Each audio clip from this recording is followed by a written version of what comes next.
یعنی کہ آج کے دور میں کسی بھی مرد یا عورت کے جسم کا وہ حصہ جسے شرمگاہ کہا جاتا ہے وہ دراصل ان کی ماں کی ریڑھ کی ہڈی اور پسلیوں کے درمیان کے علاقے سے پیدا ہوا ہے یا وہیں کی نشو نما کے ذریعے بنا ہے۔ ڈاکٹر ذاکر نائک ساتھ میں یہ بھی کہتے ہیں کہ جب انسان بڑا ہو جاتا ہے اور وہ بالغ ہو جاتا ہے تو اس کے جسم میں موجود شرمگاہوں کو خون کی فراہمی دراصل اس موقع پر بھی کمر یعنی کہ ریڑھ کی ہڈی اور پسلیوں کے حصے سے ہو رہی ہوتی ہے، یعنی کہ مرد ہو یا پھر عورت، ان کی شرمگاہ جب وہ ماں کے پیٹ میں ہوتے ہیں تو وہ ماں کی کمر کی ریڑھ کی ہڈی اور پسلیوں کے درمیان کے علاقے سے بنتی ہے، اور جب وہ بڑے ہو جاتے ہیں اس کے بعد ان کی شرمگاہوں کو خون کی سپلائی دراصل ریڑھ کی ہڈی اور پسلیوں کے علاقے سے ہی ہوتی ہے، یعنی کہ مرد ہو یا عورت، ان کے جسم میں موجود شرمگاہیں جو مکمل کام کر رہی ہیں وہ ریڑھ کی ہڈی اور پسلیوں کے علاقے سے آنے والے خون اور وہاں سے آنے والے اجزاء کی مدد سے کر رہی ہیں۔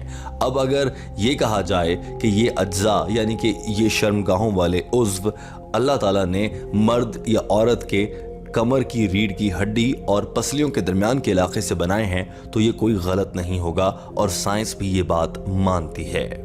یہاں تک کہ ڈاکٹر ذاکر نائک یہ بھی بتاتے ہیں کہ مردوں کے شرمگاہ کا حصہ ٹیسٹیز دراصل وہ 11ویں اور 12ویں پسلی کے حصے سے بنتا ہے۔ The organs, the reproductive organs in the male, the testes, they originate from a space which is same as that of the kidney, between the backbone and the 11th and 12th rib. So this is the origin of the gonads, of the ovaries and the testes, which are the reproductive organs. And later on, these reproductive organs, they descend. In the female, it descends to the true pelvis. Via the inguinal canal, it goes into the scrotum, to the position. Yet, they receive the blood supply from the space, from the same space where the kidney is present between the backbone and the 11th and 12th rib. And even the venous return goes back to the same space. Even the nerves come from the same space. So alhamdulillah, at a time when medical science wasn't advanced and the doctor Zakir Naik نے یہ سب explain کرنے کے بعد جب science سے ثابت کر چکے کہ واقعی انسان کا سپرم اس کی ریڑھ کی ہڈی سے بنتا ہے اور قرآن پاک میں بھی یہ لکھا ہے، پھر ڈاکٹر ذاکر نائک نے کہا کہ اب بتائیے کہ آج سے 1400 سال پہلے جب سائنس ذرا بھی ایڈوانس نہیں تھی، سائنسدان تو پیدا بھی نہیں ہوئے تھے، اس موقع پر اللہ تعالیٰ نے قرآن پاک میں لکھ دیا کہ انسان کے جسم سے پیدا ہونے والا سپرم اس کی کمر سے پیدا ہوتا ہے، ریڑھ کی ہڈی کے علاقے میں بنتا ہے۔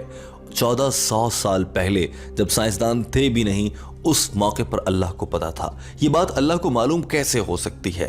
کیونکہ یہ بات صرف اس ہستی کو معلوم ہو سکتی ہے جس نے انسان کو بنایا ہے، اور یہ بات اللہ کو ہی معلوم ہے، اور وہاں سے قرآن پاک کے ذریعے اللہ نے دنیا کو بتائی ہے، یعنی کہ اللہ ہی اس دنیا کا بنانے والا ہے، اور اللہ کی جانب سے بھیجی گئی یہ کتاب کسی صورت کرپٹ یا غلط نہیں ہو سکتی۔ اس میں کیڑے نکالنے کے لیے غیر مسلم طرح طرح کے بہانے ضرور ڈھونڈ سکتے ہیں۔ medical science wasn't advanced and the human being did not know that 1400 years ago the Quran mentions about the scientific fact which we came to know now, and yet most of the human beings who don't know about medical science don't know. So it was the ignorance of Sister Pooja that doctor Zakir Naik اپنی بات یہ کہہ کر مکمل کر چکے تھے کہ قرآن پاک میں ایک لائن کی بھی، ایک آیت اور ایک نقطے کی بھی غلطی موجود نہیں ہے۔